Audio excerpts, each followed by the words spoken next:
Welcome to Backpacker Radio, presented by The Trek, brought to you by Helinox. I am your co-host, Zach Badger Davis. Sitting to my right is... Hi, I'm Juliana Chauncey, a.k.a. Chaunce. Reminders. I'm going to say it again, and then probably again next week also, but we have a new full-time job opening at The Trek.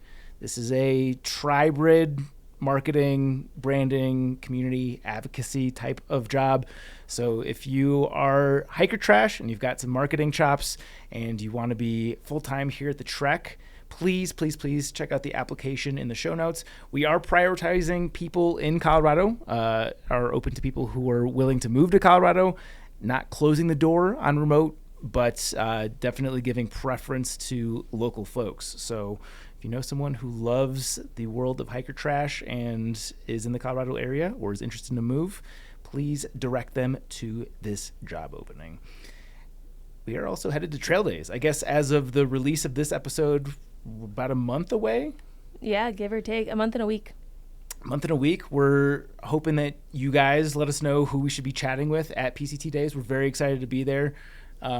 We've gotten some submissions already, but yeah, if you're out on the PCT this year and you'd like to hear your voice here on Backpacker Radio, hit us up. Send us an email. We've got the guest recommendation form, which will be available in the show notes. Slide into our DMs, but we want to chat with the interesting PCT folk. Anything to add to that? No. And if you know someone who is not you, but that you think would be a good guest, like someone you've hiked with or someone that's on trail near you or anything like that, you can also submit a request for them instead of them having to do it themselves. And we will reach out and see if they have any interest, if it's a good fit. Yeah. Lastly but not leastly, you want to take this one? Yes, we have a Patreon, which is a place that you can go and support the show and get bonus content. It's as little as $5 a month to be a patron on Patreon. And we do a lot of bonus episodes at least once a month. We will do one that will be anything from a guest who has a specific area of interest that they are passionate about, talking us through that, to, bonus content from the episodes, to me and Zach doing really far-fetched, silly things. But mainly, recently, we've been going with the guests being able to provide a little bit extra about something they're passionate about. Yeah. So, Hiking Biking gave us a rundown on reality TV-ish worlds. Maggie Slepian gave us a rundown on how to break out as a freelance writer in the outdoor industry. We got to chat further with Kwok about his insane undertakings. yeah. And it was actually, I felt like the Patreon interview was an important supplement to that conversation because he definitely made himself seem less crazy. If you left the Kwok episode with some questions, that Patreon is helpful.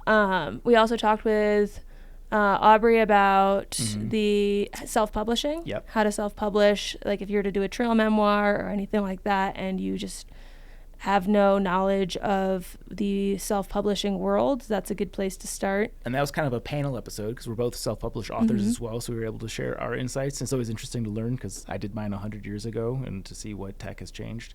So yeah, lots of good content out there. But as Chauncey mentioned, also just a good way to support the show.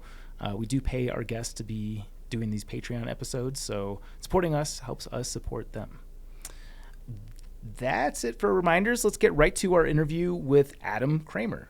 We are joined by today's guest, Adam Cramer, who is the founding executive director and present CEO of Outdoor Alliance, a national coalition of outdoor recreation advocacy groups that has breathed new life into the conservation movement by harnessing the outdoor community's passion for place and combining it with a modern approach to organizing and digital engagement. He's an avid whitewater kayaker and mountain biker, but is always on the lookout for a good skate park. Adam, thank you so much for joining us here on Backpacker Radio. Thanks for having me. It's a pleasure. What makes for a good skate park? For me, I like to make sure there's some vert in there, so some, like a big half pipe? Yeah, half pipe actually, that's my favorite. Yeah. I don't skate pools that well, but half pipe, Yeah. And what's the gnarliest trick that you've got in the repertoire? Back in the day, I could, get a little bit of air and some inverts, you go out and plant your hands like a one-handed handstand and you go back in. Yeah. But that was a while ago. Yeah. Now I'm just excited that I could drop in on a vert half pipe. Yeah. If that happens, I'm good. Yeah. Am I fair to also assume that you were into punk rock music? Do those go hand in hand? Yes. For sure, yeah. Back in the day, for sure. Yeah. Best punk rock band. I don't know. Minor Threat, Bad Brains, those are two that informed me, growing up in Washington State, and they're also DC bands. Yeah. So. I also want to talk about, as we were a little bit before we hit the button here, your whitewater kayaking. Apparently there's some pretty gnarly stuff out east by you. Oh, yeah. Like 15 minutes from my house. Yeah. DC is like one of the best whitewater cities in the world. Really? Yeah. Why? Few reasons. Got it's a lot of water, a lot of gradient, and that's unusual to have both. It's a pretty temperate climate, and the geology creates this huge fall line just outside the Beltway. So the Potomac, you look at all these pictures of the Pleasant River with all these monuments, and it's all very stately. But you go like 15 miles out just outside the Beltway, and the bottom falls out of the Potomac, and it drops 70, 80 feet across the whole width of the river. All these drops one after the other, and it's a pretty big watershed. So you have flows ranging from like a couple thousand CFS, like 200,000 CFS. So it's one river, but with all that variability in the flow, you have all these different types of features that come in at different flows, different times of the year. It's amazing. And West Virginia's a couple hours away, and West Virginia's amazing for kayaking. So yeah, it's unusual to have that resource close to a giant city. That's the other thing that's unusual. Is this like Great Falls area? Exactly where it is, yeah. Is that where like the whitewater people go? Yep, we go to hit the falls and run the gorge below. Yeah. Wow. What's the biggest drop you've ever done? Height? Yeah. Probably about 30 feet. Jesus. Are you in That's not that much. I mean, people do more. That's It's six. also That's just, like, 6 me's. Yeah. it's also like what's at the bottom. Yeah. And what's after, and the volume of the water. I've had some drops that are only 6 or 8 feet high, but the volume's really high, and it's pretty intense. So. Are you in a complete flow state when you're in the midst of dropping 30 feet down, or are you panicking? I would be panicking. I know that for a fact. Panicking would be awful. No, it's like you aspire towards that. Yeah. That flow state. You're in the present, and there's really nothing like it. Is it scarier dropping feet like that on a skateboard in a half pipe or in a kayak on whitewater? Oh man, that's a great question. Let's throw mountain biking into the equation too. Yeah. I think I'm the most scared when I'm going off for a drop on a mountain bike. Yeah, for sure. Yeah. Well, how's the mountain biking out there? Is it similar to the kayaking? It's pretty amazing. Yeah. Yeah. Probably not one of the best cities in the world for mountain biking, but Frederick watershed. Frederick is about 45 minutes northwest of DC.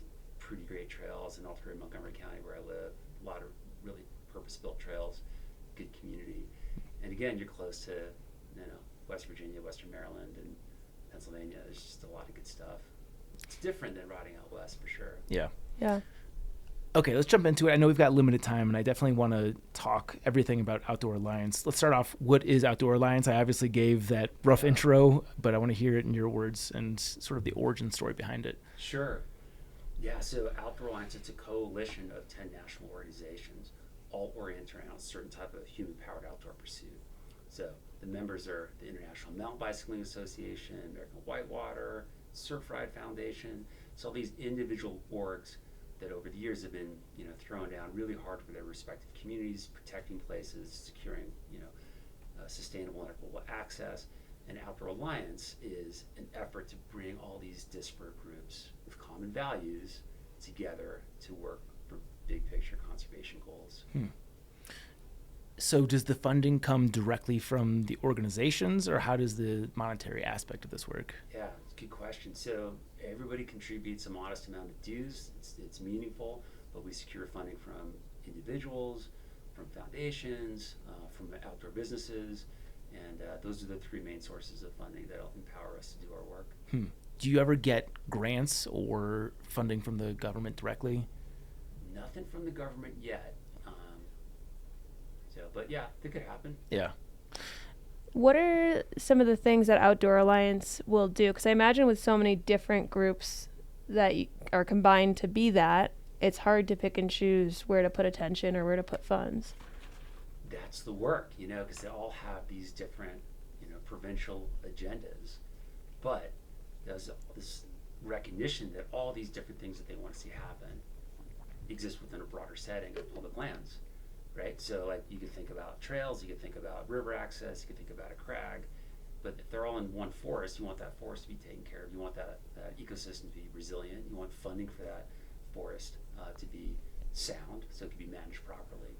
So it's like their particular issues are important, but if you pull back, you realize like there's a whole lot in common. All these other factors and forces that impact their individual issues, that if they work together, they could have a positive impact on those forces and shape things in a way that they couldn't by working by themselves.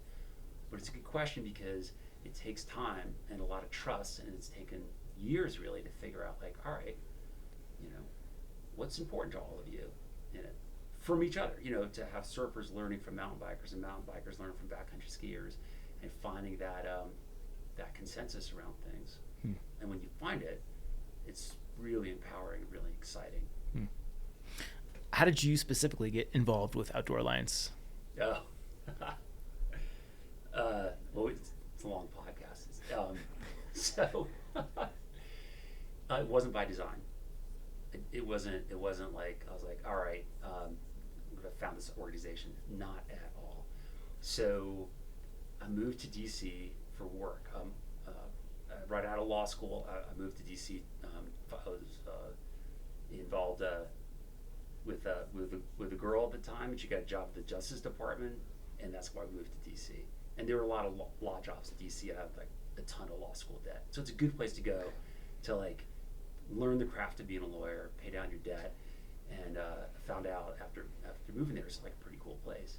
And before too long, I moved down there as a climber, as a rock climber. It's like really deep into rock climbing, and DC is like it's got some climbing, but it's not great. You going to the gorge? Where do you go? Oh, are you local from DC? Are you been there? No, I lived in Cincinnati for a bit, so we would go to the gorge to climb. Yeah, Gorge. Yeah. Sure. No, I'm talking Red River.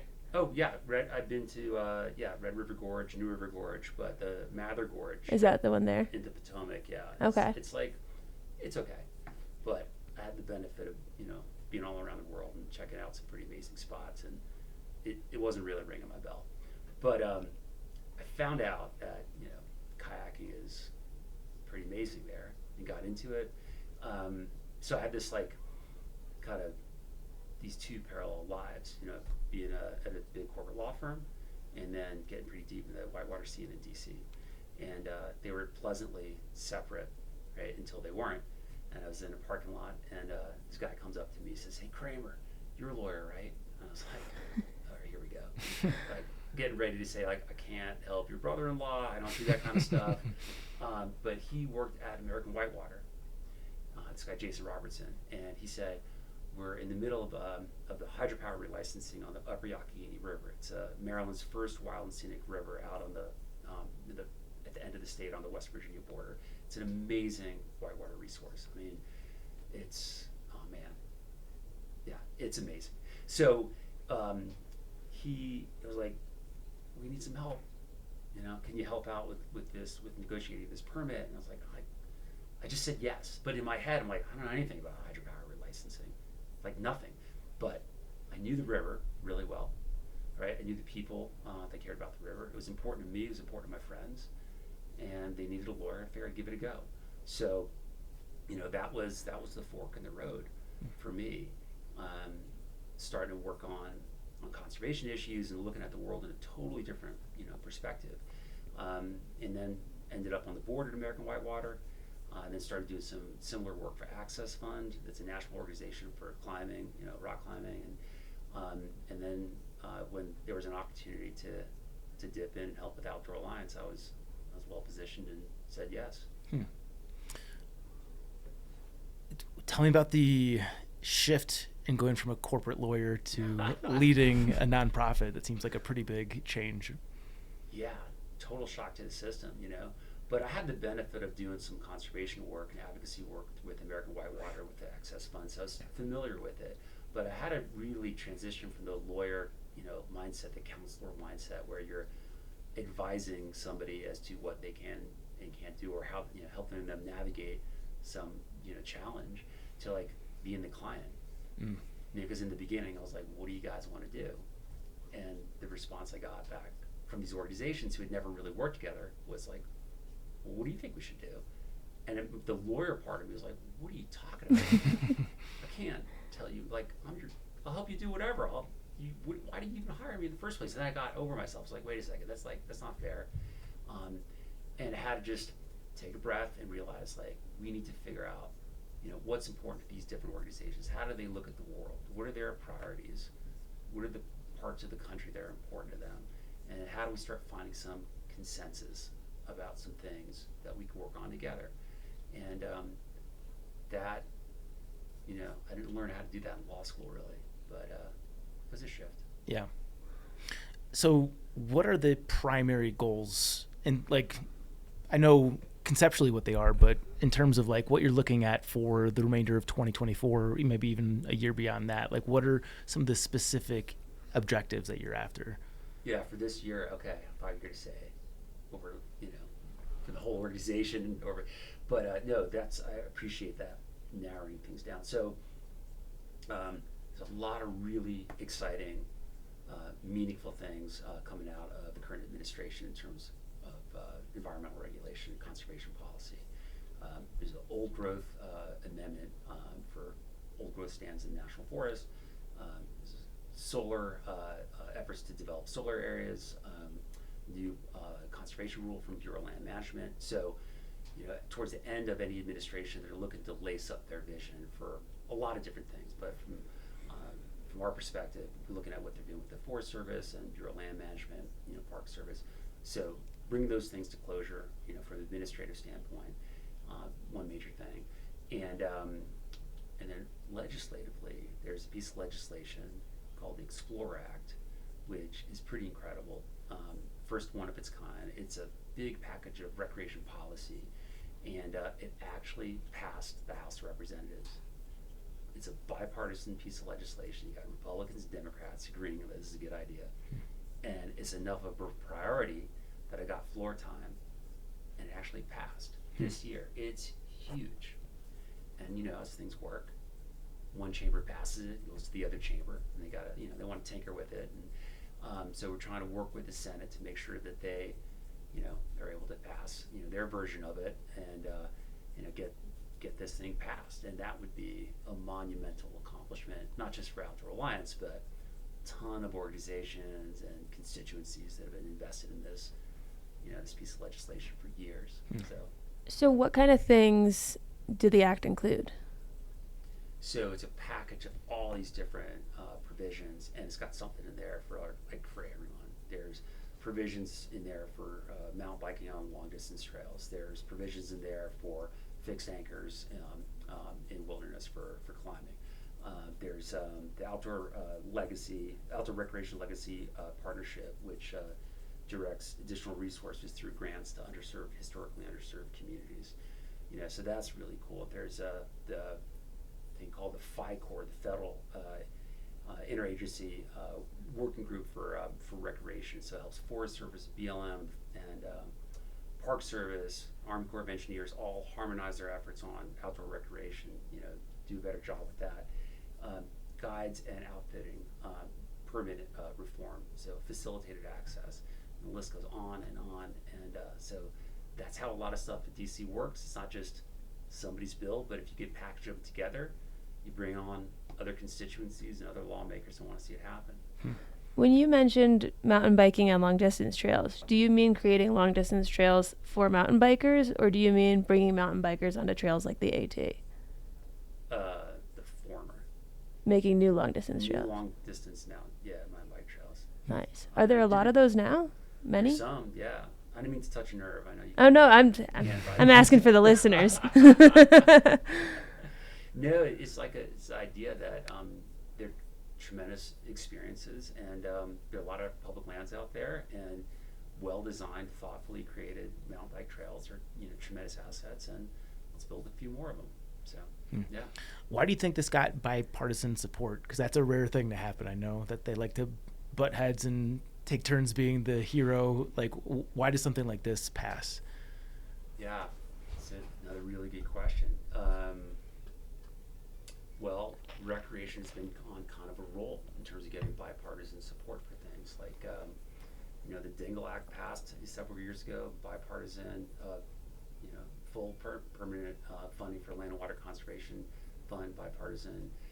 I think that, lawmakers are able to see there's a benefit to their constituents at scale. And recreation, everybody, regardless of your party affiliation, orientation, people tend to like to get outside and have this experience be meaningful. And there was an effort to find some common ground, so worked out. Yeah. You mentioned improving the permitting process for access to the backcountry. Are there any particulars about what that would look like exactly?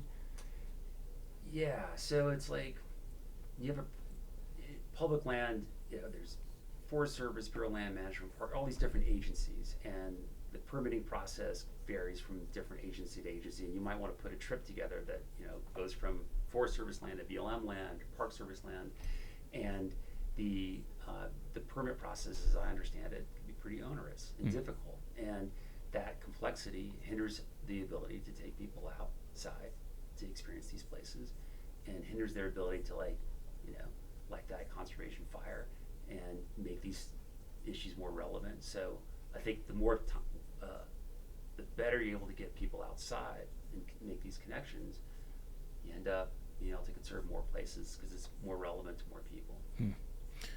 Is there anything else in this bill that might be especially appealing to the hikers and backpackers of the world? Yeah. So there aren't things in there that are specifically directed at the big epic trails that you have there, but a more coherent vision of how to conserve and protect public land is going to benefit hiking, of course. I mean, there's a ton of hiking on Forest Service and BLM trails, and to have the agencies work with each other to enhance experiences, it's going to benefit everybody, including hikers. Somebody listening to this that wants to, help ensure that this gets through Senate. When is the Senate vote? That has not been scheduled yet. Okay. They're still working on harmonizing the versions of the legislation with the House and the Senate, and make sure staff's got time to figure that out. But we recently put together a big letter with a lot of partners encouraging the Senate to move briskly on this, and it just came out just a couple days ago. It was featured in the Washington Post. It's pretty cool, and some other publications as well. But my sense is that it will happen. There's a really good chance that it happens this year. If it happens this summer, that would be great. But it's also an election year. But that enables there's an urgency to get stuff passed during election year. So I'm hopeful. Why would someone not want to pass it? So there's been some jurisdictional issues raised in the bill by certain senators, and then anytime you're going to pass anything, and this is not just for conservation, but there's so many bills out there, there's so many issues, and there's not enough time, and everybody wants their thing to be included in to get floor time, and sometimes they'll in an interest to get something else passed, they'll hold off or withhold support to advance another. I'm getting too deep in the weeds. Can you ask the question again? Why would? Yeah, sure. Why would someone not want this to get passed? Yeah, it's hard to get into the heads of lawmakers, but I think to have it pass the House in a bipartisan way is super, super promising. Now, different lawmakers might have certain issues that they might be concerned about, but some jurisdiction issues. But my sense is that they want to see it happen. But it's always a challenge of all the things that you want to see passed, which gets to the front of the line. So it's not that they don't want it to pass, but they might want something else to pass more. Got Something it. else might be more important. And if you only got a few shots, they might say, this is not a priority for me. Interesting. Okay. And what would the size of the funding for this package be? Yeah, nothing. This is not something that would be spending any money at all. There are other legislative avenues, and we could talk about funding. I'd love to talk about funding, but this does not direct resources necessarily to agencies or to projects. It's a policy. It's a different way of thinking about things. It'll inform how money is spent, but the legislation doesn't spend money per se. Got it. Okay, to that point, let's talk about funding. Yeah, your eyes kind of lit up there. Yeah. No, it's so conservation, you can protect places, you can create designations, you come up with different policies to conserve and protect areas, but if you don't have the resources, if you don't have the money to effectuate those ideas, it doesn't matter, right? It's such an integral part of conservation that I think a lot of folks in the community don't really think that much about. So agencies need resources to do their job. So every year through the appropriations process, money goes to all the federal agencies you can imagine, including the Forest Service and Department of Interior and Bureau of Land Management. And historically, they've been underfunded, and even more so over the last 10 or 15 years. So visitation's been going up, and real-time funding's been going down, and the contribution of outdoor recreation to the national economy is going up, and it's being measured in a very precise way. It's like 2.2% of the GDP for the United States, which is huge. Yeah. Right. So it's a smart investment, but there's a lot of competition for federal dollars. So we've got two big initiatives this year. We're advocating for funding for the Forest Service recreation budget at $100 million. No, I mean $70 million. And then for the BLM budget, no, I flipped that around. I'm sorry. For BLM, it's $100 million, and the Forest Service is $70 million. And we rallied a bunch of support, a bunch of organizations, including some like the Appalachian Trail Conservancy and Pacific Crest Trail Association. They're part of this letter as well, to advocate for full funding of these budgets for these two federal agencies. So hopefully that happens, and it makes it more likely if hikers, along with mountain bikers and surfers and everybody else, show up with their lawmakers and say, hey, this is a good idea. Yeah. You should pass it. Yeah. Yeah, you mentioned that the outdoor industry accounts, would you say it was over 2% of the total GDP? It's 2.2%. Yeah. Yeah. That is pretty staggering. Do you work with any hunting and fishing organizations? Because I know that they're a huge driver of that. Yeah, we collaborate with hunting and fishing organizations, have done so since the inception of Outdoor Alliance. Hunting and fishing, it requires clean air and clean water, intact ecosystems, and sportsmen and women got a conservation mindset. It's part of the culture. So we want similar things. Our the way we experience the landscape varies a little bit, but the underlying values, the priorities, harmonize really, really well. So it makes it easy to find common ground with organizations that are looking to conserve and protect wildlife and support hunting and fishing. Do you ever have to mediate between the organizations that you work with, between disparate interests, or is that not part of the job description? Are you only looking at the overlap for common ground? Yeah, excellent question. So in the beginning, it caused a lot of anxiety, because, for example, you can't ride a mountain bike in wilderness, right? So do you advance wilderness agenda? What do the people in INBA have to say about that? Mm-hmm. And we used to have this, concern, are we going to be able to agree on things? And we just acknowledge that, there are things where we're not going to agree, and that's okay. But let's inventory all the things we have in common. What are all the things that are important to all of us that we've not yet accomplished? Let's take care of that first. And that list is so long, and so varied and so interesting. We're still deep in that. Now it gets down to some particulars. There's conflict, but we've got a pretty good organizational culture, a lot of trust amongst the member organizations, and the ability to see the bigger picture and recognize that it's in everybody's best interest to find some common ground and work things out. So we've got a pretty good track record of, you know, figuring things out and finding some common ground. Does any of this funding go towards like trail maintenance, trail like building, things that hikers would notice on the trails that a lot of the people that listen to this hike? Yeah, I mean, the recreation budget goes for all those things, and then there's also you know, deferred maintenance for public lands. And a few years ago, back in 2020, passed the Great American Outdoors Act, which, you know, fully funded land and water conservation fund, but also created almost $2 billion of resources to go to the Park Service, Forest Service, BLM, and all the other land management agencies to deal with deferred maintenance, you know, things that you'd see that you're talking about.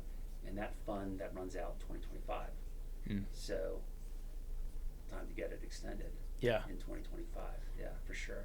Is it looking probable that that'll happen? Oh, it'll expire. I mean, it was supposed to be, it goes for 5 years. It's a pretty generous amount of money, but there's still a ton to do. Yeah. And there's going to be an effort for sure to extend that funding into the future. Is that looking probable that the funding will get extended? Well, it'll be total new Congress, right? So like, House might flip or Senate, and like, who knows who's going to be in the White House. But my sense is that, you know, the broader conservation community is committed to, you know, working with lawmakers, and there are champions within, you know, both chambers and both parties to make this a reality. So it's going to be a journey, but yeah. Was this the one that was funded by offshore drilling? That you're talking about is land and water conservation. Okay. Yeah, in the Gulf of Mexico. Yeah. Yeah. I know that was wildly popular. Unless you're in that industry, I'm sure they probably want to keep as much of their money as possible. But no, those resources belong to the American public, and the money used to go to the Treasury. So they do all this oil and gas, you know, leasing, and then the Treasury would get the money. And back in the day, when they created a land and water conservation fund, they said up to $900 million can go for recreation and conservation, but it was left to Congress to decide to spend the money or not.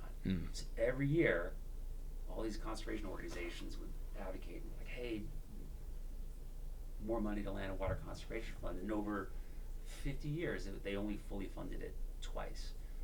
So having it fully funded, you know, permanently funded, is a huge victory. Does it ever get exhausting, like, to have to go back and argue the same thing year after year after year for the same cause, just with like different people, but just like restating the case and being like, can we just do this again, guys? What's the alternative? I don't know. Yeah. But like to tell me that like, hey, every year we've got to go like plead our case again, like that just sounds tiring.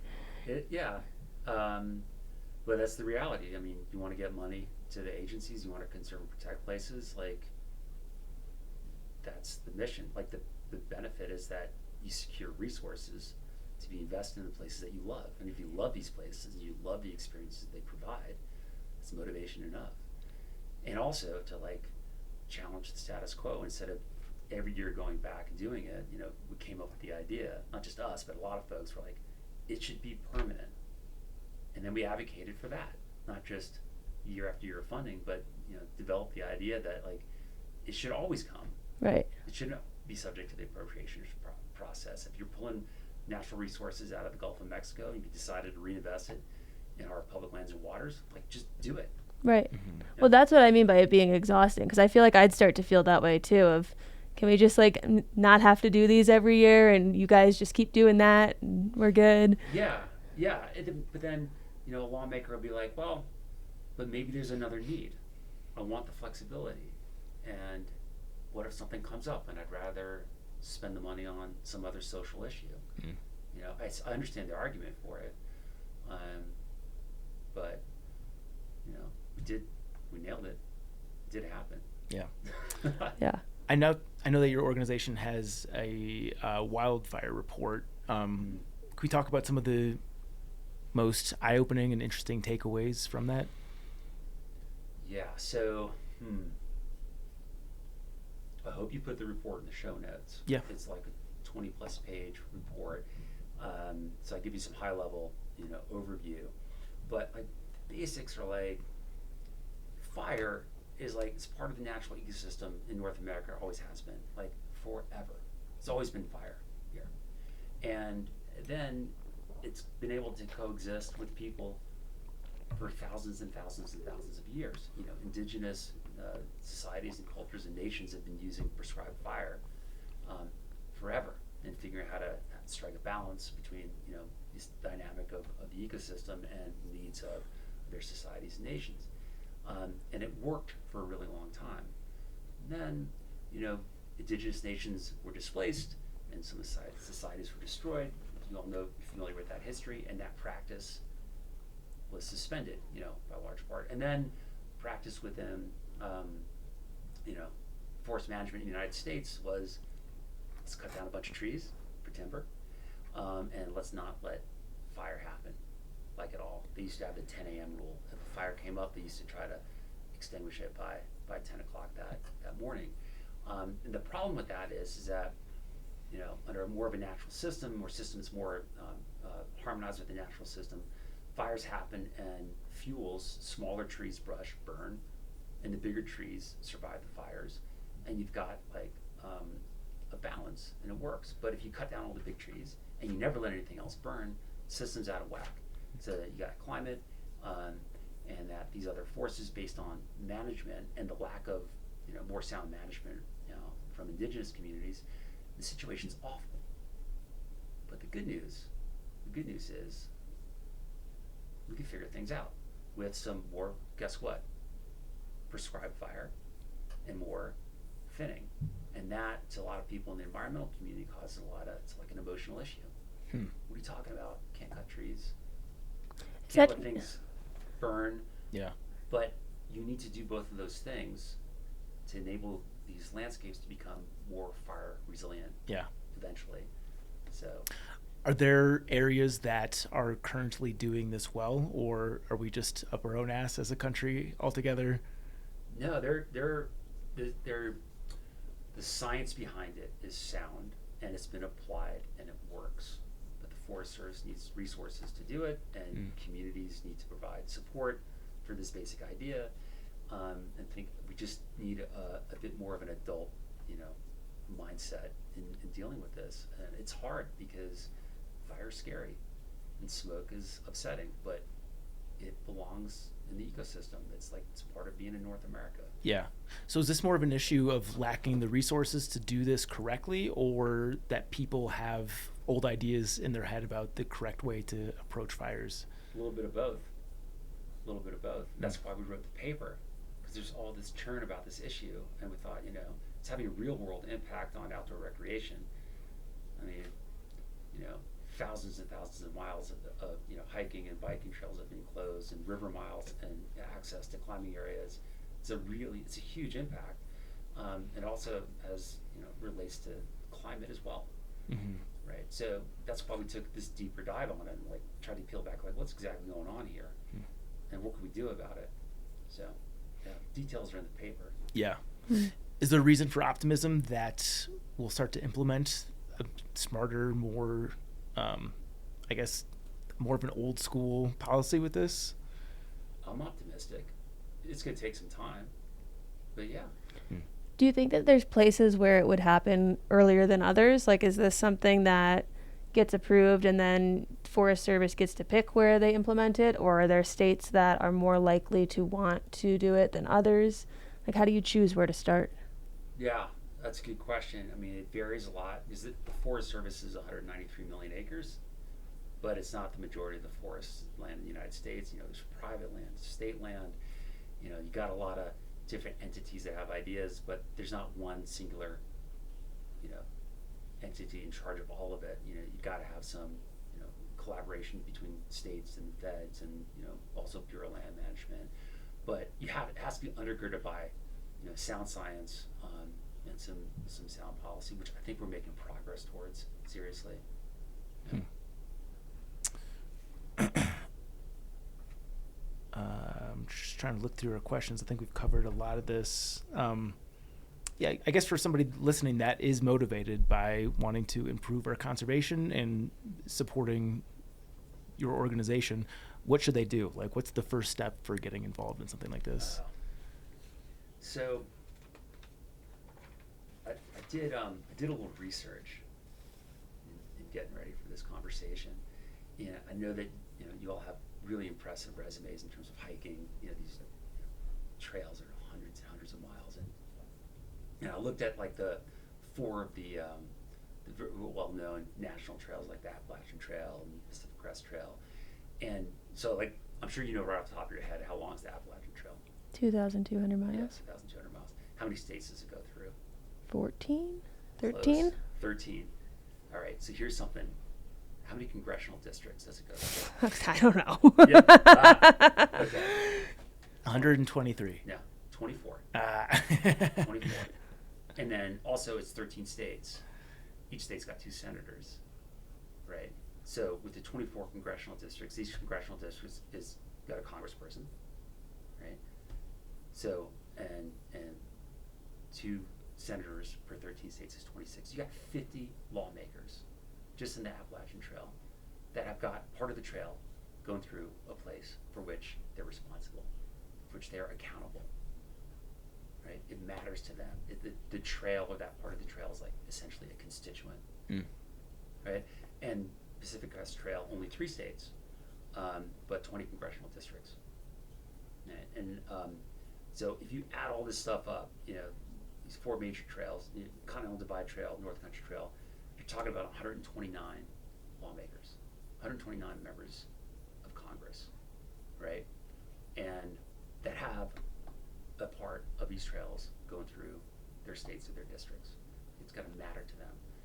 And you're the people that listen, the people that hike, they are also constituents. Whether they live in any of these states or congressional districts or they visit these places, they've got lawmakers that are accountable to them. And they know a thing or two about these trails. It's part of their identity. It's part of how they spent their lives, relationships. They know these landscapes.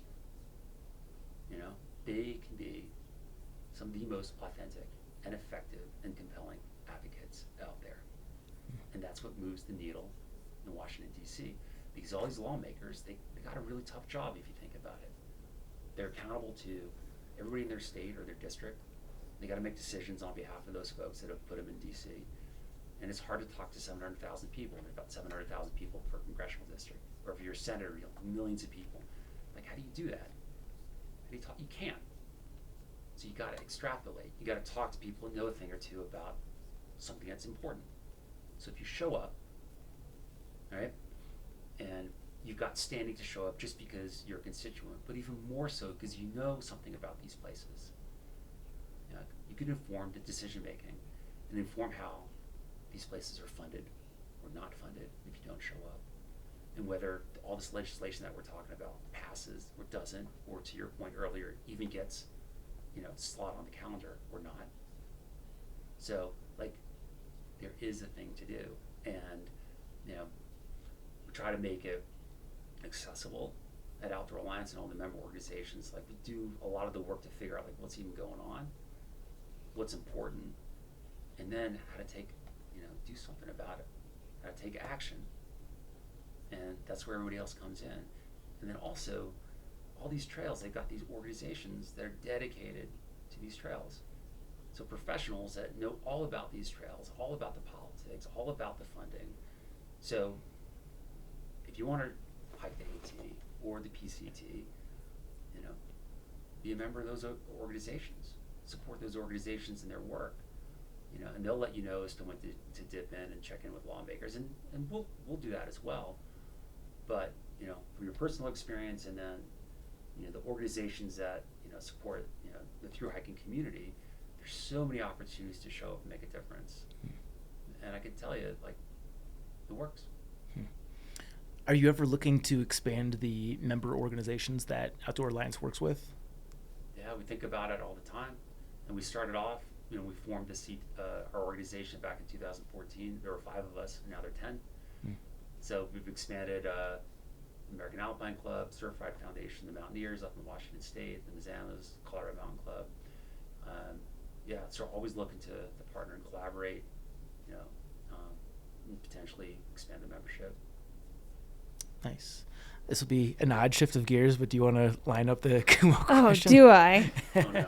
So this is something we do at the end of every interview where we've got that Gossamer Gear Kumo filled with very random questions. So if you reach your hand in that front pocket there, grab a ball. There's like a fortune cookie. There's a question inside for you.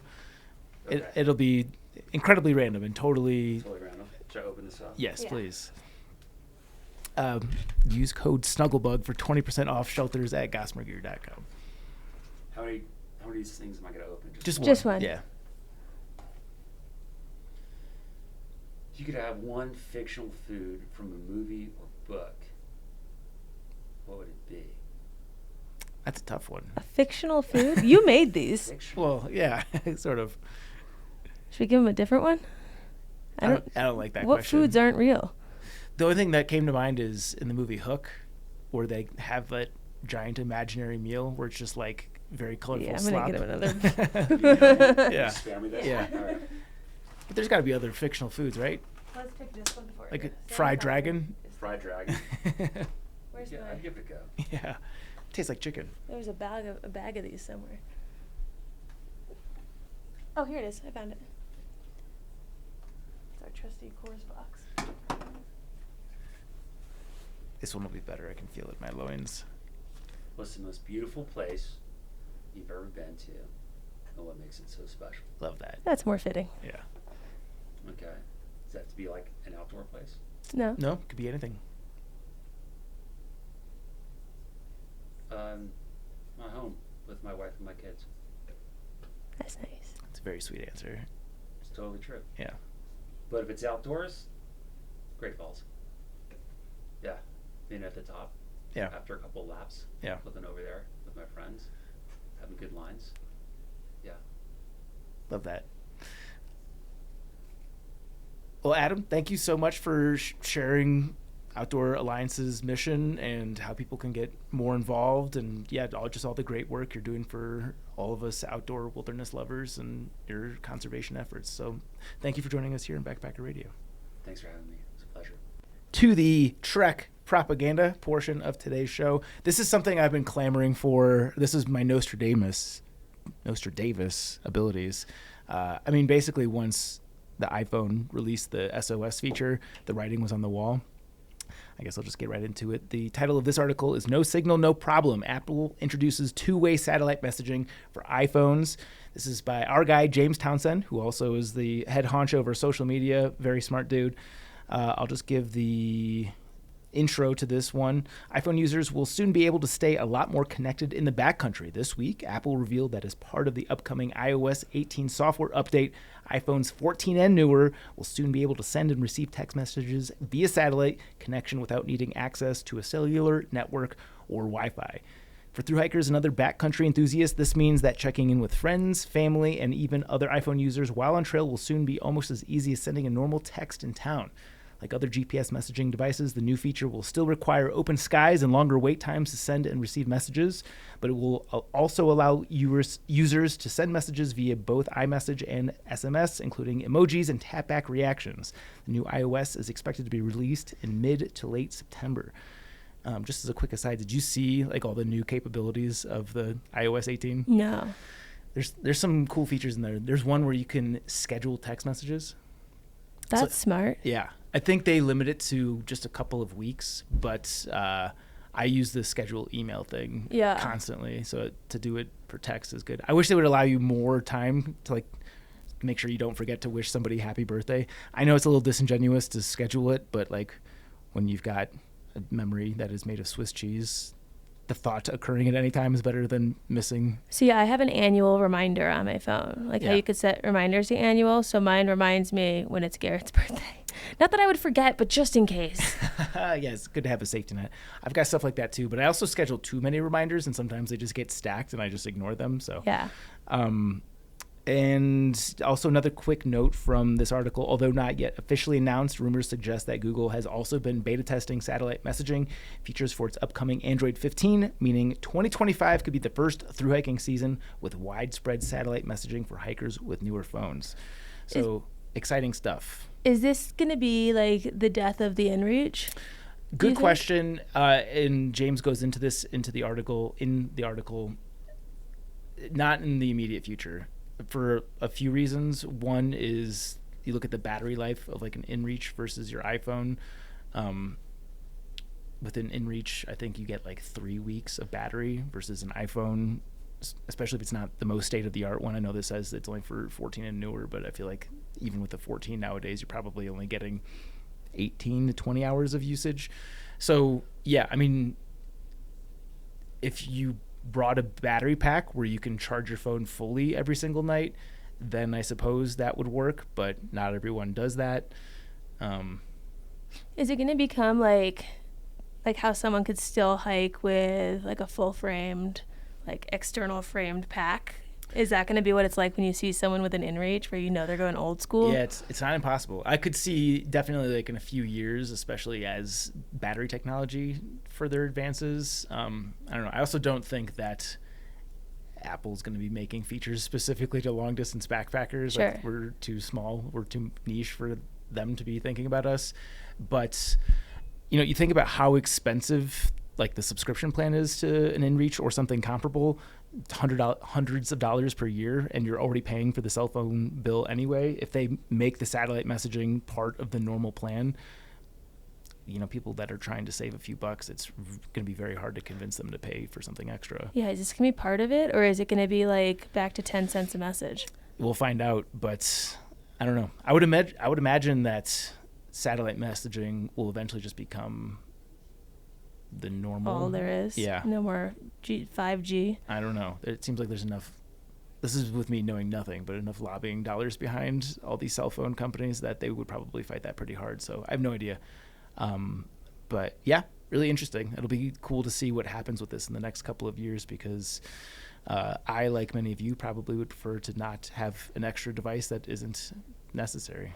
It would be cool to see if your like Trek surveys, the thru hiker surveys for things like the GPS device people use to start to see it shifting just iPhone to iPhones. Make the list. Yeah. Have you ever attempted to use the SOS feature? No. I've never been in need of SOS. I mean, with the iPhone, not necessarily like. Well, you don't push it if you don't need it.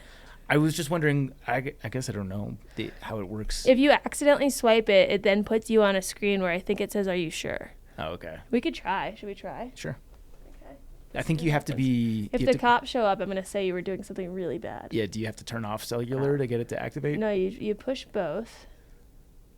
And then SOS emergency call. Slide to call emergency services. I think that's... I'm like even nervous to do it Is that right the same now. thing? All right, let's not do that. Should we? Let's do it. We've got... Oh, no, it's actually calling end call. End call. I thought it just... Oh, no, don't do that. Someone's going to show up. Yeah, for sure. I thought I've accidentally pushed it before. And then the screen turns white and it says different things. That was not what it would be very hard to do what you just did accidentally. So they're going to think it was serious? Probably. Oh, no. Yeah. Okay. Well, if someone shows up, that will be a good Patreon episode. Yeah. Speaking of accidental oopsies, Jenna called me the other day. She was out and about. I was hanging with Leo, and as soon as Leo hears Jenna's voice, he gets obsessed and like needs the phone, and they start FaceTiming. Aww. I go upstairs. Apparently their conversation had ended, and I come downstairs, and Leo's talking on the phone to one of my friends. So like after the call ended, he apparently got into my contacts and like called somebody. Called someone? Called my friend Dave, and the only part of the conversation I caught was him saying like, Dave's like, "Hey, how you doing, buddy?" He goes, "I miss Mama." After just being done FaceTime. Do you know Dave well? Yeah, Dave's a good friend. Yeah, he could have called anybody, so I'm glad that it got to a close friend. That's so funny. But yeah, he was. Yeah. I miss Mama. Toddlers do the funniest shit. Okay. Well, that's fun. Trek propaganda. Head to the link in the show notes to read the full article. Question of the day. Do you want to do your crazy one, or should we stick with... I don't know. You said you've talked about it all day today, so... To be honest with you, I didn't even really look at what it was, so we can do it. So you have no idea what I was talking about? No. Oh, my God. You are something else. But you've been looking forward to yours, but you could also do yours with Elise. Nah, let's see yours. Okay. Well, I'm glad you haven't read it yet, because now... Oh, shit. Hold on. Emergency SOS. Hold on, I'm gonna take care of something quick. Okay, no, we're good. It's just making sure I didn't actually want to hang up. Yeah, we might need a lot No, of I Patreon need to- supporters to fund this Oh my goodness. helicopter ride that you're about to get in. I don't think it's gonna be a helicopter ride. I think it's gonna be cops showing up to make sure that I'm like Yeah, safe and not dead. we've got my alibi here. I didn't do anything wrong. Yeah. Other than encourage you lightly. No, if anything, I incriminated myself with Yeah. this video. Yeah. Okay. People will swim in the ocean, even though there are definitely many corpses in it. Okay. People will not swim in a pool with a corpse in it. Humans all have a corpse to water ratio that is acceptable for them to swim in. So what is your corpse to water ratio? Yeah. Is that a water volume issue, or is it that a pool is clear? If a pool was dark,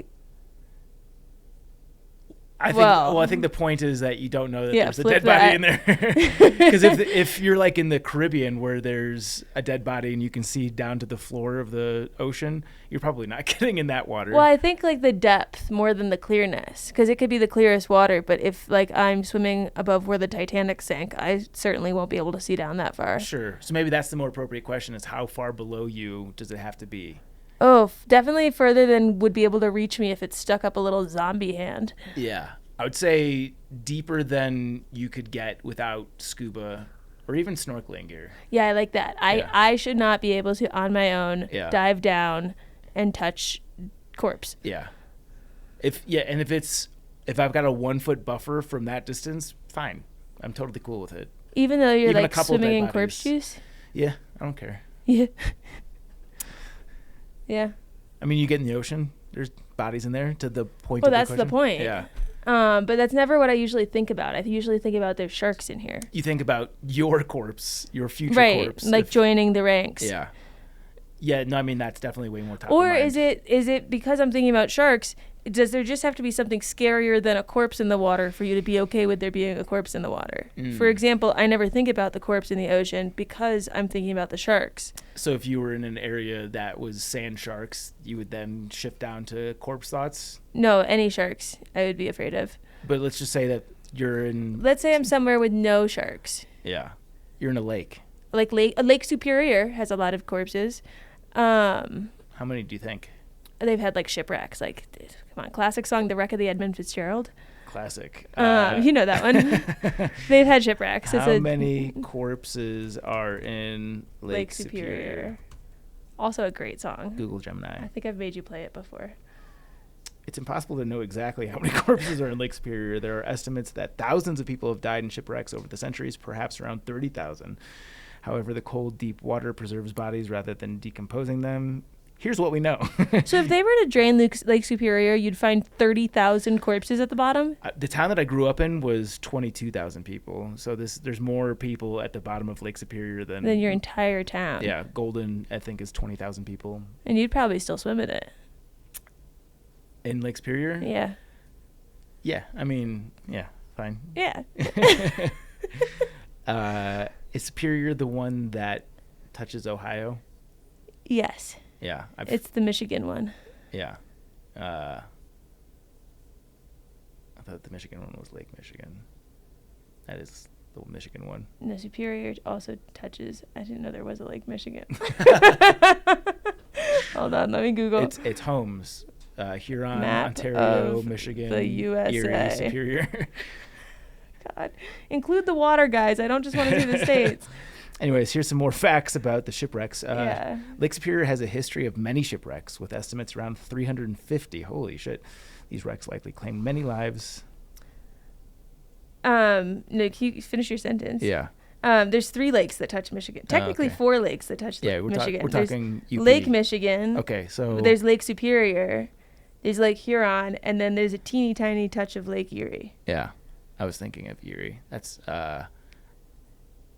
we went to Jenna's dad's house that is on a lake up there, and I saw more snakes than I've ever experienced in my entire life. One got in... Did I have I talked about this on the podcast? One got in the engine, the hood of the car. No? Yeah. Wait. While you were driving? It was... Yeah, I forgot. How did we... How did you acquire the snake? I I think it went to the car because of the heat or something like that. Like it was drawn toward it, and we would open the hood of the car, and like you could see it laying there, and then as soon as you opened it, it would like slither away in. Yeah. So it was just living in there. Yeah. Uh-uh. And we were worried that when we were driving, it was going to get so hot that it would have to try to escape, and it would come through the AC vent. Yeah, or that. Yeah. Oh, no. Well, one time when I had my first car and I was working at a summer camp, there was, and this is just my theory of how it got to be this way, when I was moving out of one cabin and into the other cabin, because I was a counselor and they switched where you were, it was easier for people to take their drawers out of the dressers and just switch their drawers with the other cabin than to unpack everything and then repack or whatever. Yeah. So you just take your drawers, you'd put it in a car, you drive to the other cabin, you'd take your drawers out. Well, there was a family of mice living in one of my drawers, and I didn't know about that. And so I think one of them got out into the car. What was in your drawer that would... Snacks. Okay. This was my snack drawer. So I didn't know. I thought I was just moving snacks. I didn't know. They had literally had babies. Yeah. There was a nest of baby mice in my snack drawer. Don't bring food into cabins. And so I think that's where this stemmed from. But all that to say, a critter of some kind made a nest in my car somewhere that like was connected to the AC unit. So for the longest time, if you turned on the AC, it would just blow like shredded tissue at you and like mouse smell. So people would get in the car and they'd be like, "It's so hot. Can we turn on the AC?" And I'd be like, "No!" And if they were too fast, it would just blow that shit right at their face. I think you have to just drive that car off a cliff. That's a total vehicle. Eventually, it stopped doing that. I think it blew it all out of the system, and there was none left. Yeah. But like, things things coming through the AC unit is a genuine fear. Yeah, that's fair. That's gross. So do we have a direct answer to the question? I guess just as long as it's deeper than you can touch while diving using man or woman power. Yeah, but what about like a pond? Like if you I think there's also something to not knowing. Sure. Like I would go in a lake smaller than Michigan or smaller than Superior if I didn't know there was a corpse in it, and there was. But if you talked about like we're at like a pond on the AT, and I know there's a corpse in it, I'm not going in that water. Would you go in like Lake Dillon if you knew there was one dead body?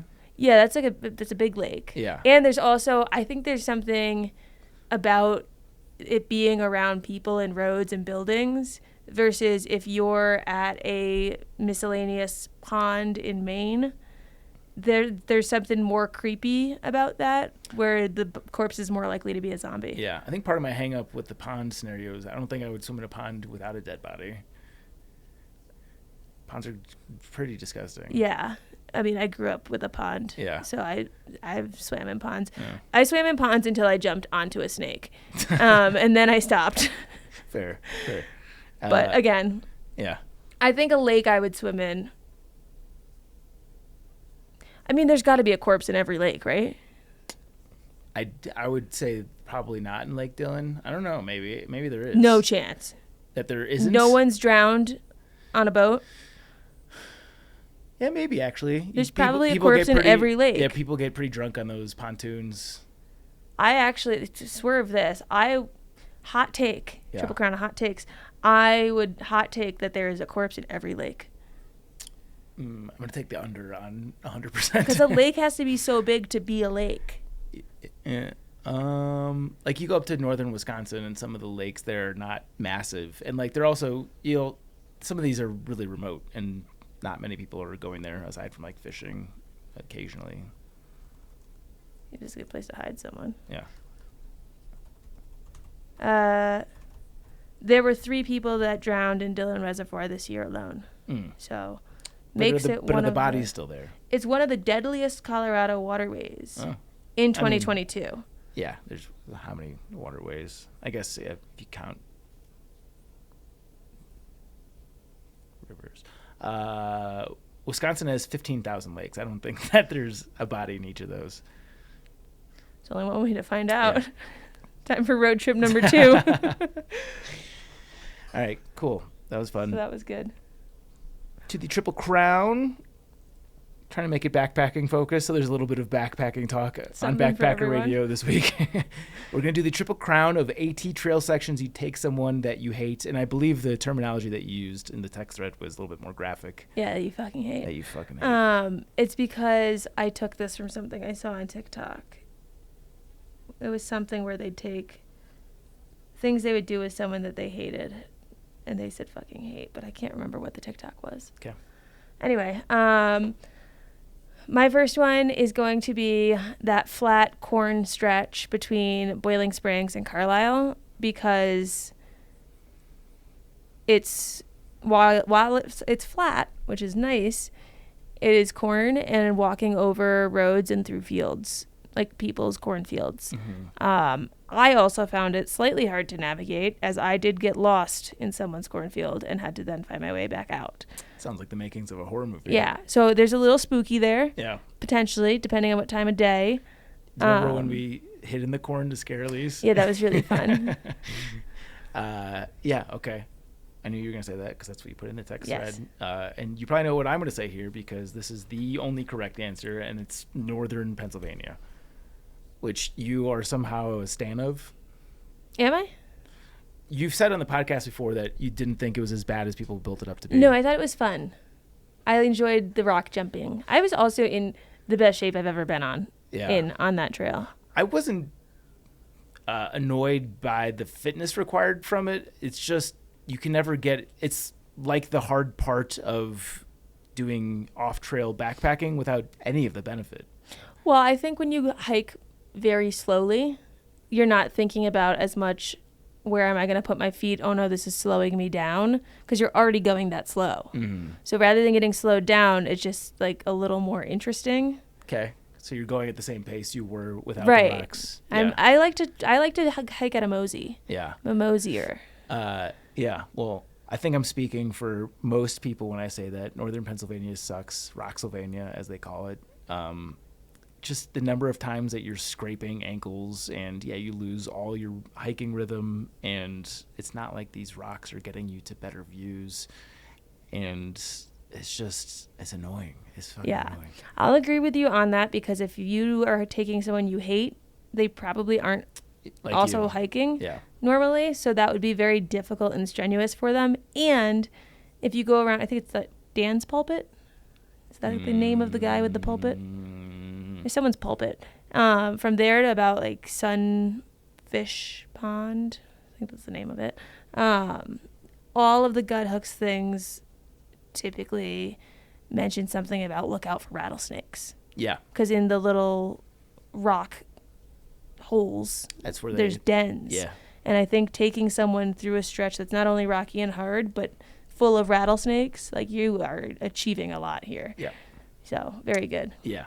I will say, because northern Pennsylvania gets such a bad rap that people magically think that once you hit New Jersey, the rocks stop. Like, that's not how things work. No, that's where that pond is. The Sunfish Pond. Yeah. What's the town there? I actually love that town. Right on the... I don't know. It's like when he asked me how many states were on the AT. 14 maybe? I don't know. I think we've gotten that question wrong before, too. Well, if I have to think fast, I'm going to guess. Yeah, Delaware Water Gap. The town of Delaware Water Gap is awesome. Yes. And I remember there's that little deli there that they serve like hot dogs. Yeah, they have good ice cream. Phew, that place was awesome. Yeah, I had a milkshake there. And I thought that section was really pretty as well. So you wouldn't take someone there?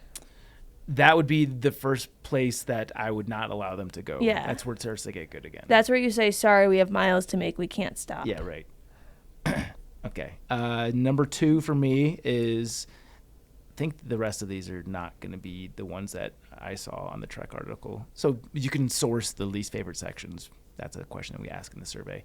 But I'm going to go specifically with Wildcat in the Whites, because I remember that being, all of the Whites are tough, but of the tough climbs in the Whites, I don't remember the view being as rewarding as a lot of the other climbs. And like, if you're just taking the average person, they're probably not going to be fit enough to enjoy the Whites. It's an ass kicker. You don't get the reward that you do like on Franconia Ridge or the Presidentials. Yeah, it would just be a really nice way to grind someone down. Yeah, we left town and did the Wildcats as quickly as we could because it was supposed to thunderstorm, and we were like, the only thing worse will be going through this with all the rocks we have to climb being wet. And so we couldn't take breaks, couldn't slow down, and it just hurt. Yeah. Yeah, I remember being in good shape and then like during the climb of that feeling worn down. Like it was the first time in a long time where I'm like, fuck, the trail's kind of kicking my ass a little bit. Well, you get stuck and you're thinking, where is the blaze? I don't see it in front of me, and you break your neck tilting it back. Yeah. And then all of a sudden you see it up there and you're like, in what world? Yeah. Yeah, it's a good one. Yeah. My second one, also one I said in the chat, but I would take someone to Uncle Johnny's. No shade on you, Uncle Johnny. Just so that they could get norovirus. Yeah. Because when I hiked through, people had norovirus and got sick. I feel like every time there's an outbreak, that name comes up. Yeah. Which I don't think is at a fault of theirs. I don't think they're like an unclean place. I just think with where the bubble is typically and how things happen, it just always ends up being a place that gets hit. Sure. Yeah, that's a great one. Yeah. We got a lot of kickback from, I think we seemed to be a little laissez-faire about the norovirus during Vikings Q&A episode. And I stand by it. At the point with what we were saying there is you can definitely hype yourself up to be anxious, overly anxious. And also, again, like the recommendation to avoid this stuff is like avoiding shelters, avoiding trail magic. Like, are you going to bypass things that just don't do the trail then? Yeah, yeah. Yeah. Maybe that's a hot take. But to your point, norovirus, I've never had it that I know of. I've been very sick, so I guess I have never tested positive for it, but it doesn't seem like a good time. Well, what's also near Uncle Johnny's, which would make this a good stretch to take them on, is we could go into Irwin, and I could tell them the story of Mary the elephant. Oh yeah, I remember you telling me. Yeah, give it. Do you not know that story? No, I remember. It's a sad story, is what I remember. Oh my God. Okay, so I'm going to give you the Cliff Notes. This is from Legends and Lore of East Tennessee is the name of the book. It's by Shane S. Simmons. So if I paraphrase / plagiarize in this description, that's the credit that it's going towards. That's where this info is from. Yeah. So there's a circus elephant who got the moniker Murderous Mary. And she weighed more than 5 tons. She was the largest living land animal on Earth. I mean, like, that's what she was advertised as by the circus, like this largest, whatever. She was a huge draw as part of the traveling circus, which was the Sparks world famous shows. And they traveled from Jenkins, Kentucky to St. Paul, Virginia as part of their circuit. And the guy who trained Mary the elephant regularly departed. And so the owner of the circus had to figure out like who to then be Mary's trainer. And he hired this guy who was inexperienced. He was an assistant keeper. His name was Walter Red Eldridge. And he didn't have any experience as a zookeeper or working with elephants. So how he got the job, I'm not sure. But he just like wanted to work in a circus and said he was willing to learn. So shoot your shot, people. So the circus now is traveling from St. Paul to Kingsport, Tennessee. And they travel by railroad, and the railroad goes through Irwin. So after the morning show in Kingsport, maybe it goes through Kingsport and just is next to Irwin. But anyway, morning show happens, and the elephants and the other animals are scheduled to have this like cool down time at this pond down the street before the night show. They get to like chill. And so on the way to the pond, Mary sees a piece of watermelon. And she's like, well, I want that.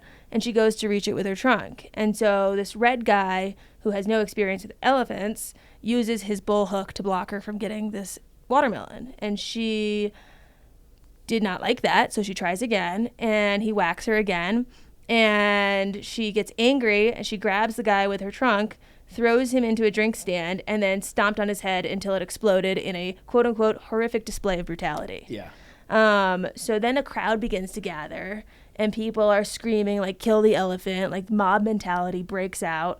This local blacksmith shoots Mary, 5 times, nothing happens. Crowd turns into, quote unquote, a lynch mob thirsty for vengeance. So the sheriff comes, he takes Mary, this is an elephant, he takes Mary to the local courthouse where she was arrested and kept until like her punishment was decided. You said the title of this book was Legends, Lore, or something. So is this documented to be a true story, or is this is a true story? Okay. Yeah, but it was just like a big like thing. Yeah. Like it's, I don't know why it's in This this is book. crazy. Yeah. It should be an episode of Drunk History. Oh, it's wild. So then it gets even more wild. So they cancel these upcoming shows for the circus. Decision was made that Mary like needs to be killed. However, how are we going to kill her? Because she's very big. Like the 5 shots didn't work. So oddly enough, a similar elephant execution took place in 1903. So there was an elephant named Topsy who was electrocuted at Coney Island in New York for killing someone.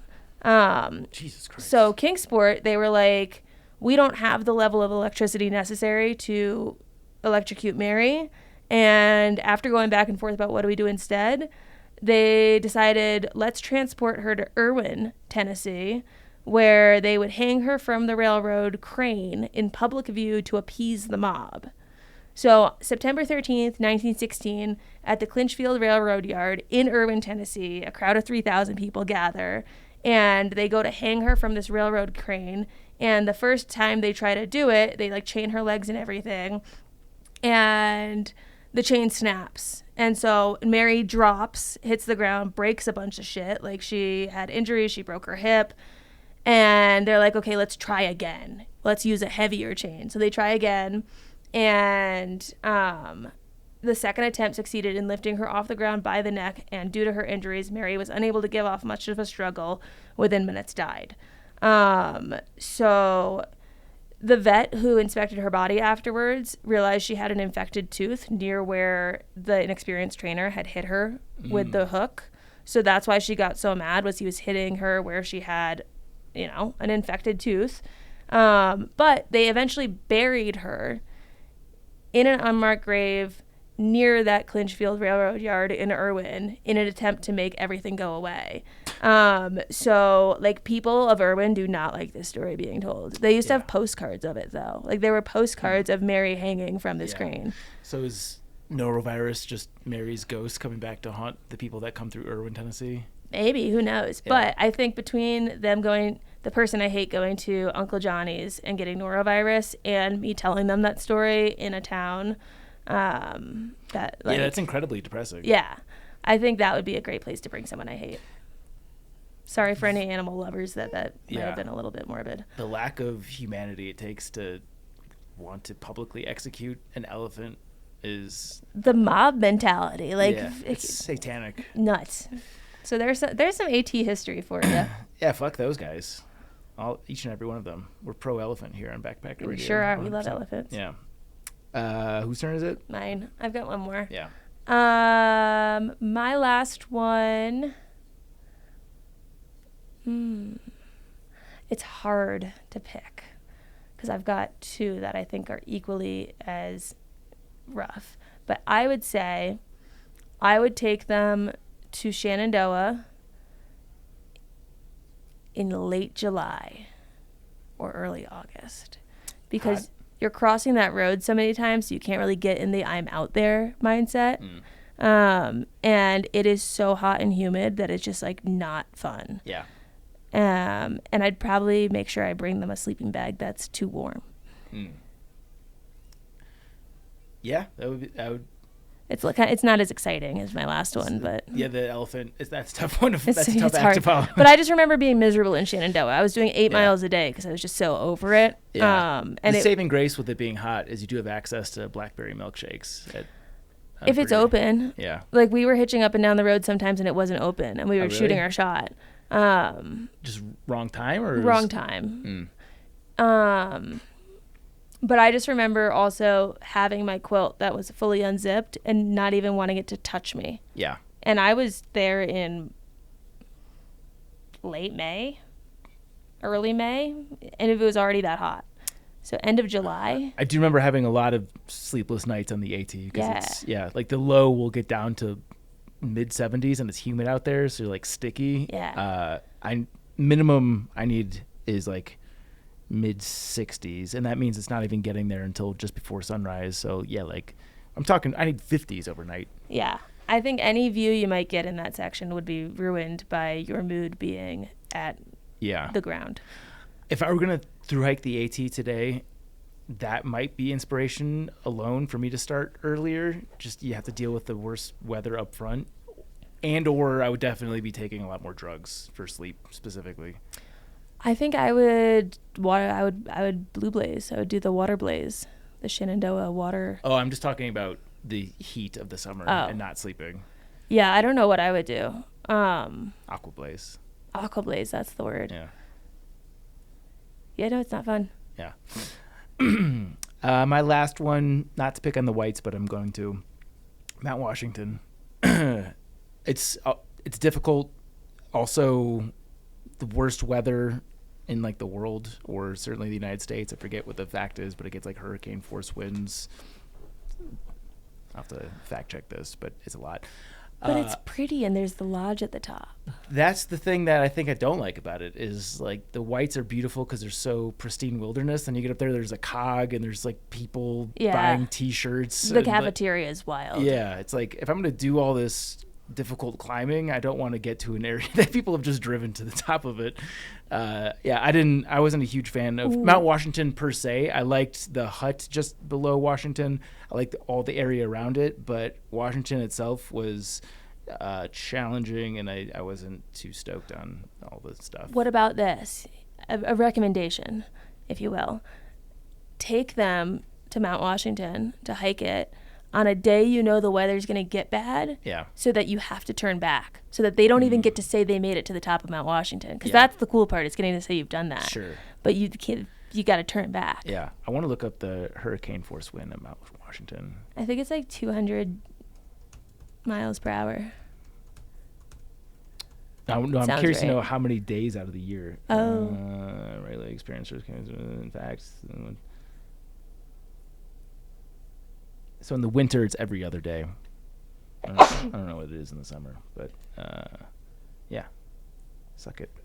Yeah, it's a good one. Yeah. Any honorable mentions, or do you want to save this for potential round 2? No, I'll do honorable mentions, because if we do round 2, we'll do a different trail. Okay. I'll do the 100-mile wilderness, because there's not like a ton of views that I remember. I remember it being flat and it being like a lot wooded. Yeah. But the beginning, I remember the first half of it or so, maybe it was 30 miles, being tough. Yeah. And then, toward the end, it got easier. And I think also the bugs. When you're there in a bugs. buggy season, Sure. it can be very annoying. I'm sure June is probably hell there. Yeah. Like when I was near Able Bridge getting towards Katahdin, somewhere around there were these bugs that kept going into my hair and like just buzzing and like biting. And I kept having to like hit my head. Like imagine just smacking yourself while walking, Sure. how fun that is. I wonder if there's something about the brightness of your hair that is very appealing to insects. Or is like the tastiness of my flesh. Yeah. The fact that oh shit, check out all this cinnamon hair. Yeah, yum. I need to get me some of that. Come on, friends. My honorable mention is I love this section, but this would be specifically in a thunderstorm, Roan Highlands, just very exposed.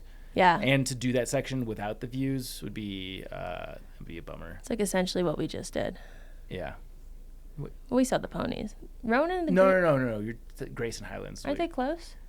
Roan Highlands is what we did the previous stretch. That's the one with the balds, like Jane Bald. They're kind of close-ish, right? A couple 100 miles. Oh, okay, never mind.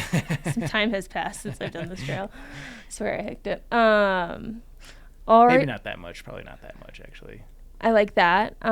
You could also take them to do the approach trail and just make them do those stairs. And then that's it. Yeah. All done. I'm looking up how far it is. I'm in a very research-heavy mode. 85 miles by car, so I don't know what it is by trail, but a ways. Okay. Yeah. Fine. That's it. That's all I have. Cool. Where are we now? We have a priest confession. I don't know if I'm even primed for this one. Love it. Okay, back on. That moment of panic. Instead of brushing my teeth in the morning, I drank a sip of whiskey. I think we did this one before. I think this was the first one we featured. But it was good enough. Let's do it twice, right? I don't remember if we did this or if we just talked about it amongst ourselves. Yeah. Well, I'm sure listeners will let us know. But I guess this will be... Wait, have we done this one? Hey, this is Bagel. Friends with Slim Pickens. We were hiking into Damascus trail days this year together, and I was there for your concert in the woods. Since Jake just released his song, Hiker Trash, you guys should definitely link him. His website is jakemosca.com, JAKEMOSCA.com. And his Instagram handle is his name without the O, so JAKEMSCA. All right, thanks, guys. Bye. She have since told me to not play that voicemail because we already updated the links on that show. But we're going to play it again. Give an extra shout out. Yeah, it was a good song. It was a crunchy tune. Yeah. I guess that's a good call out for your priest confessions. They've slowed down a little bit, and we enjoy the segment. There's been a couple that we filtered out because they were a little douchey. Like, don't. Let's try to keep this somewhat leave no trace compliant. We'll just say that. Yeah, like, don't brag about doing something bad. Yeah. Because we're not going to be like, that's so funny, dude, and then play it. No. You know, like, think about your audience here. Yeah. The whiskey one was fun, though. The reason I think I know we talked about it in some form, I just don't know if it was on air or off air, was we were talking about how with a toothbrush you need to actually, and like floss, you need to actually like get at your gums a bit, like rough them up a little so that they can continue to be strong gums. Yeah. And I think without that friction on your teeth from a toothbrush. Yeah, but it's sort of like makeshift mouthwash. Yes. But you wouldn't but do nothing fun. but mouthwash. I think some people on trail, I don't know, maybe not, I don't know. I don't ever do mouthwash. Yeah, I like to when I can remember. I feel really good about it. Same with water flossing. It's one of those things that is a bit of a pet peeve for me. I don't like that. I don't like mouthwash. That taste? The taste is the weird burn. and it just leaves like a weird aftertaste. It's also people that touch their eyes. I could never do contacts. So different. Oh, no, same. That's why I still have glasses. Yeah. But I like to... There's a scene in Ace Ventura 2 where Jim Carrey like takes his eyeball out and is like pushing on it. Like that's the worst thing in the world. Next to hanging an elephant, it's like those two things are neck and neck. Well, a pro tip I'll give is when I pack mouthwash for a hiker camping or whatever, I will put it in one of those little travel bottles, but I'll only fill it like 3/4 with mouthwash, and then I'll put water for the rest of it. Because if you dilute it enough, it doesn't make your mouth face burn. Okay. You know that cheek part that just like hates? Ugh. It's been so long since I've done it because mouthwash stings. But yeah, if you guys have your trail confessions that you'd like to share that are not outlandishly in violation of Leave No Trace, the link to submit yours, and we prefer them with the voicemail service, is going to be available in the show notes. Mailbag. Hi, I've been binging your guys' podcast, but since I went all the way back, I've only made it to 2020. You might have already talked about this before, but gear question. I know the main gear everyone loves and talks about, but do you guys have any recommendations on knee braces for long distance hiking? Most I've used just don't stay in place or up long or get very uncomfortable on long hikes. Thank you, Caitlin. You said that you've used a knee brace, right? Yeah, and the PCT was such a fun time. I had at one point 2 ankle... are they braces, the soft ones that you get that like you pull over your ankle? Mm-hmm. Yeah, okay. I had 2 of those, 1 on each ankle, and I had a knee brace that I would rotate between my knees. Had never used anything like that prior in life. I'm a very cautious person and don't have many accidents, knock on wood. And they helped make the day at least somewhat bearable, just by, I think, squeezing the spots that hurt the most. But I just got whatever I could find. So I went to, if I was in town and they had a CVS or a Walgreens, I would just go see what they had. And I didn't get all 3 at once. I wasn't just like, I'm going to go from 0 to everything. I started with an ankle brace, and then I added an ankle brace, and then I added the knee brace. And so it was all these just random trail town like pharmacy stores that had that section that's like compression socks, foot insoles, and the miscellaneous brace. So did they all work, or some of them work better than others? It worked better than nothing. Yeah. I've never gone through and refined it enough to be like, this one does so much more. Yeah. You know? Yeah, I don't think we have a great answer. Your answer is better than mine because I have nothing to offer. Yeah, I just think you can't really go wrong. I don't know. Recommendations on knee braces for long distance hiking. It sounds like she's going to get it specifically to take on a long distance hike. So maybe like the internet might have more advice. But if I could do it with whatever I could find at the town stores, I'm sure you will be able to with what you find on the internet. Yeah. Here, you keep talking. I'm going to send this to Blaze Physio on Instagram and see if she can get back to us in short order. Wow. I should have done this when I had my long story. Let me read you some 5-star reviews. There you go. This one's from Wisco G. Great stories. 5 stars. I've been listening since the beginning, and it's been an awesome adventure watching it evolve and get more interesting over the years. Thank you, Wisco G. Next 5-star review. This one's from Grace_Miguel. Best backpacking and adventure podcast. I absolutely love this podcast. I've been a listener since 2021. I love hearing about the guests' experiences as well as Zach and Sean's. It inspires me to go on my own long-distance backpacking trip when I can take a sabbatical. Each episode is entertaining and informative. Rock on. I tried to read it slow. Yeah, it was very slow. Thanks. There, people are going to go in 1.5x for that one. Yeah. Thank you to Grace and Wisco G. If you guys want to hear your reviews read on this podcast, head on over to Apple Podcasts and leave us any number of stars, just not 1, 2, 3, or 4. I have a feeling we're probably not going to hear back from Blaze Physio in time, but we will follow up when I get an answer. So if somebody listening to this wants more insight on knee braces, we'll at least get her input on the following episode, I hope. Thank you to Helinox, today's title sponsor. Use code BACKPACKER20 to score a 20% discount. I'm still very much rocking and loving the sunset chair. Is that what? What is the name of that chair? I thought it was just the big one, like the chair one, but bigger. Sunset chair. The sunset chair is my go-to for sure. Let me see it. Is that what mine is? That's just a different color. We at least think we got that one. Yeah. It is a sunset chair. We have this one just fully permanently set up in our house now. Yeah. Not because we have a lack of furniture. Yeah. But Garrett likes it. Yeah. No. I like it. It's a great chair. I didn't even realize that there was a drink holder in it until Chance blew my mind with that revelation. I think you could put a drink in it, or it's a pocket. Yeah. I think all pockets are drink holders. I think so, too. Hard enough. The Chair Zero is the most popular backpacking chair in the market. Just weighs a hair over 1 pound.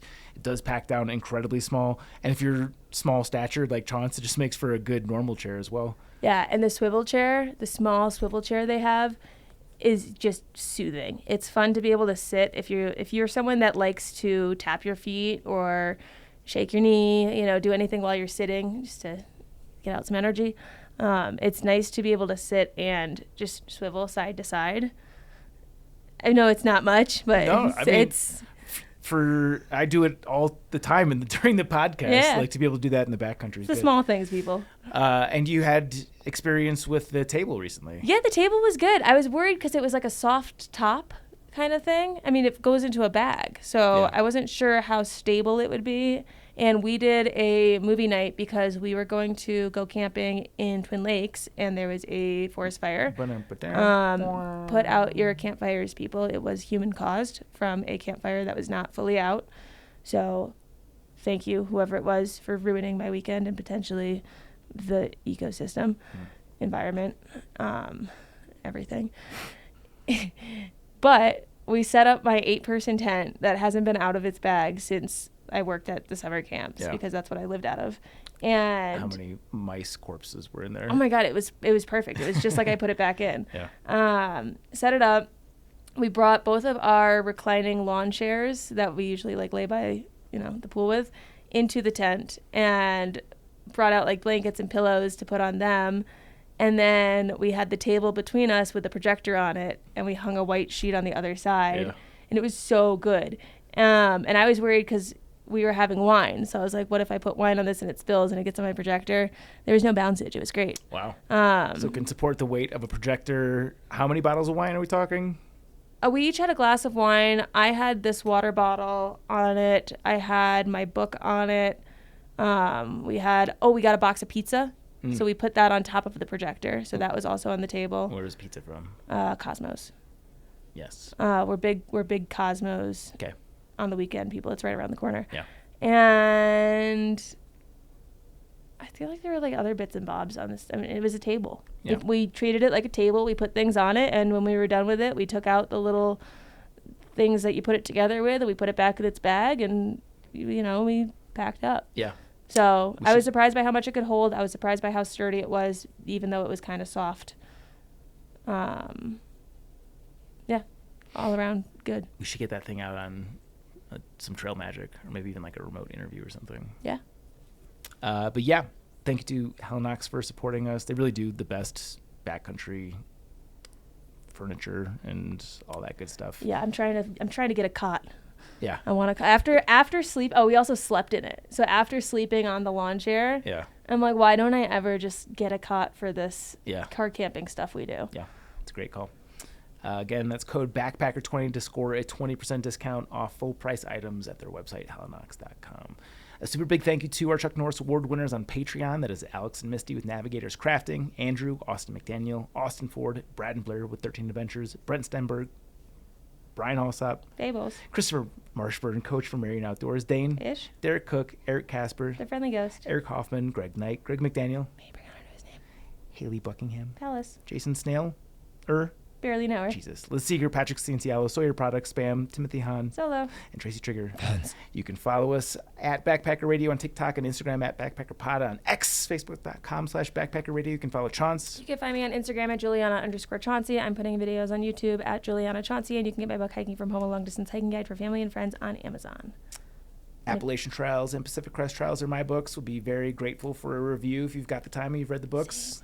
And that's it. Oh, subscribe and follow us on Apple Podcasts, Spotify, or wherever you consume podcasts. Follow us on YouTube. Hi, Internet. That's it for today's show. Thank you so much for listening, and happy hiking.